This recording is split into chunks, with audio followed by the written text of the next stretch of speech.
Imagine a broke person was given an expensive shirt made of luxurious fabric. He lives in a village where everyone cares about appearance. How would he deal with the shirt?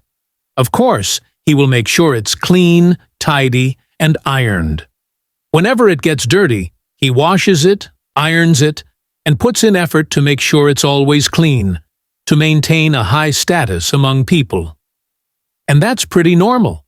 Now imagine you are that man, and the cloth is your brain, and you have to make sure your brain is always thinking at the fastest and smartest rate possible. Because if you don't, people won't care about you. They won't care what you say, what you do, what you sell, and thus you'll make no money.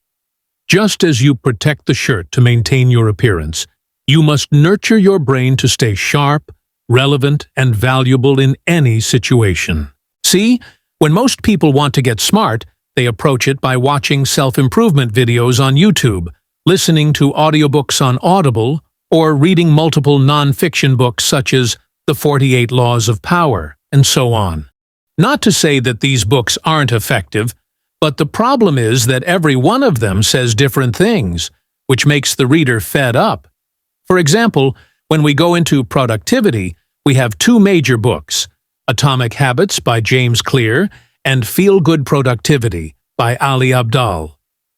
The first book says that good habits can only be built through discipline, while the second one, Feel Good Productivity, says that long-lasting habits can only be built by finding joy in what we do.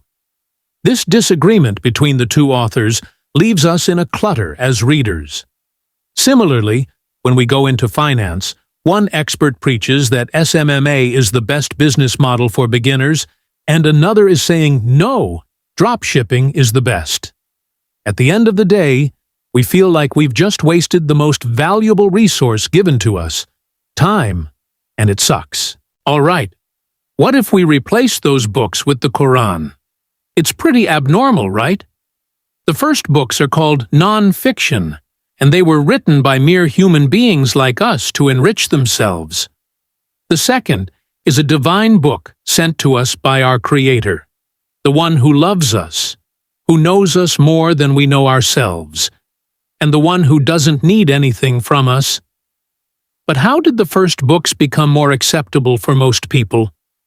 Among the reasons is that we humans think the Quran is only a divine book that only talks about God and nothing more, and that cannot be further from the truth. The Quran is a book that taps into every area of our life, from self-improvement to skill acquisition to business and so more. If most people, especially those interested in self-improvement, knew this, they'd read the Quran only and leave everything beside it. And if you click on this video, there's a 99% chance that you are looking for the best and easiest way to get smart in the least amount of time. Now, there are 1,000 ways to get smart. If we decide to dig into each of them, we'll end up getting fed up and not knowing which one to choose, which is why we'll only go through the best way of getting smart, which is reading one book only. As philosopher, Dan Coe says, "You can acquire 50 books of knowledge by reading 5 books that changed your life over and over." A better version of that quote would be, "You can acquire 100 books of knowledge by reading one book that changed your life's direction over and over." Does it end there? No, after reading the book, you should implement it immediately, because intelligence is measured by how fast you act on new information. But before that, what book should we read? The Quran. Why? It's sent by our Creator who knows our problems and who is capable of solving them. Here's what millionaires say about God's impact on their lives.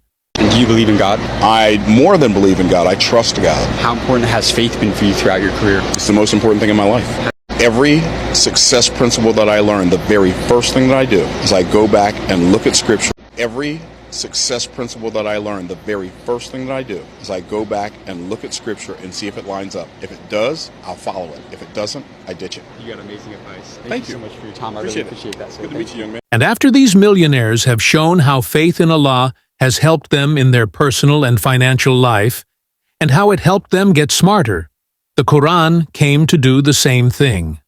In Suratul Hajj, chapter 22, verse 5, it reads, "O people, if you should be in doubt about the resurrection, then consider that, indeed, we created you from dust, then from a sperm drop, then from a clinging clot, and then from a lump of flesh, formed and unformed, that we may show you. And we settle in the wombs whom we will for a specified term. Then we bring you out as a child, and then we develop you, that you may reach your time of maturity. And among you is he who is taken in early death, and among you is he who is returned to the most decrepit old age." And in Suratul Anbiya, chapter 21, verse 30, it reads, "Do the disbelievers not realize that the heavens and earth were once one mass, then we split them apart? And we created from water every living thing? Will they not then believe?" These two verses were in complete concordance with modern science, even though they were revealed thousands of years before the discovery of science.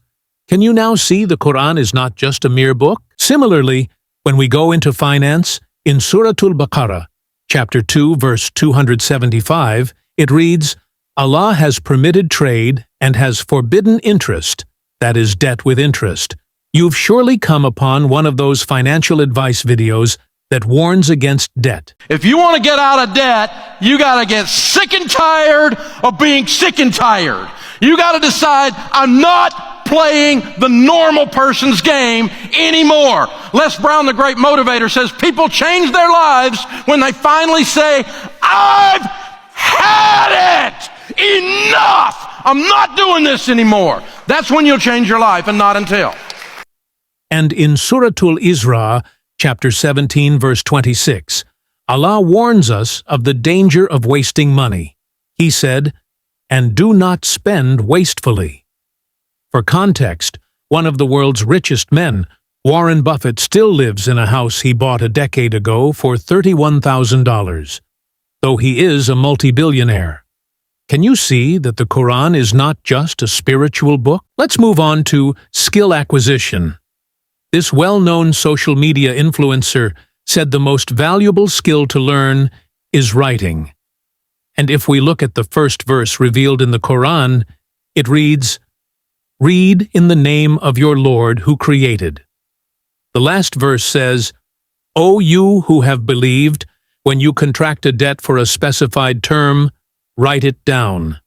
The ulama said, the reason Allah revealed read as the first verse in the Quran and write as the last verse is to show the importance of these two skills.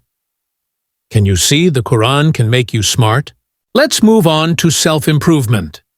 In Surah An-Najm, chapter 53, verses 39 to 40, it reads, "And that there is not for man except that good for which he strives, and that his effort is going to be seen." And many other verses prove the saying that hard work doesn't go unseen.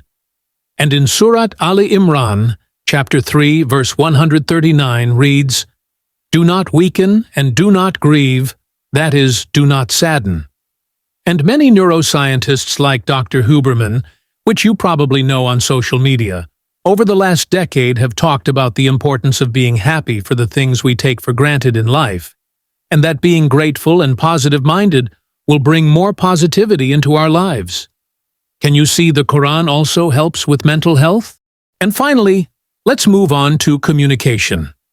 In Surah Luqman, chapter 31, verse 19, it reads, "And lower your voice." Many public speakers have spoken about the importance of lowering one's voice while communicating or presenting a topic. Similarly, in Surah Ali Imran, chapter 3, verse 159, it reads, "And consult them in the matter." This is an order from Allah to the Prophet to consult and discuss matters with his companions before deciding. And if we take the example of the top Fortune 500 company leaders like Tesla's CEO, Elon Musk, he preaches the importance of listening to employees and team members in leadership. With all this proof, I hope you're convinced that the Quran is not just a spiritual book like you think, but also a one-fits-all that contains solutions to every problem we encounter. An asker may ask, I don't find it easy reading the Quran. How should I go about it? Well, start little by little. Learn how to read Arabic letters, then start reading the Quran with English translation. Because the goal is not just to read, but to understand and implement so we can see vivid changes in our lives. Read a verse on the first day, 2 verses on the second day, 3 verses on the third day, and so on. Find mentors, surround yourself with like-minded people, and ask Allah that He should make the Quran easy for you. For the Quran is a blessing in dunya, a companion in the grave, and an intercessor on the day of judgment. Spend time with the Quran, for the best of people are those who learn the Quran and teach it to others, and the smartest of them are those who implement what it says in every aspect of their lives. On the authority of Anas bin Malik, may God be pleased with him, he said, the Messenger of God, may God bless him and grant him peace, said, Allah has people among humans. They said, O Messenger of God, who are they? He said, they are the people of the Quran, the people of God, and His special ones. Start small with a good intention, and you'll soon find yourself having a great time with the Quran. وعلى هذه قصة رمزية، وإذا قلنا رمزية معناها أنها غير حقيقية لكنها ترمز إلى شيء. يقول أحد الناس كنت أخطط أن أصلح العالم، فمر الزمن فاكتشفت أنني لا يمكن أن أصلح العالم، فقلت أصلح دولتي، فمر الزمن فاكتشفت أنني لا يمكن أن أصلح دولتي، فقلت أصلح مدينتي، فمر الزمن فاكتشفت أنني لا يمكن أن أصلح مدينتي، فقلت أصلح حيي، فمر الزمن فاكتشفت أنني لا يمكن أن أصلح حيي، فقلت أصلح بيتي، فمر الزمن فاكتشفت أن لا يمكن أصلح بيتي، وها أنا اليوم على فراش الموت حتى نفسي لم أستطع أن أصلح نفسي. ثم قال ولو أني بدأت بإصلاح نفسي لاستطعت أن أصلح أسرتي، ثم استطعت أن أصلح بيتي، ثم استطعت أن أصلح حيي، ثم استطعت أن أصلح مدينتي، ولربما استطعت أن أصلح العالم. وهذا مصداقه ما جاء في كتاب الله إن الله لا يغير ما بقوم حتى يغيروا ما بأنفسهم.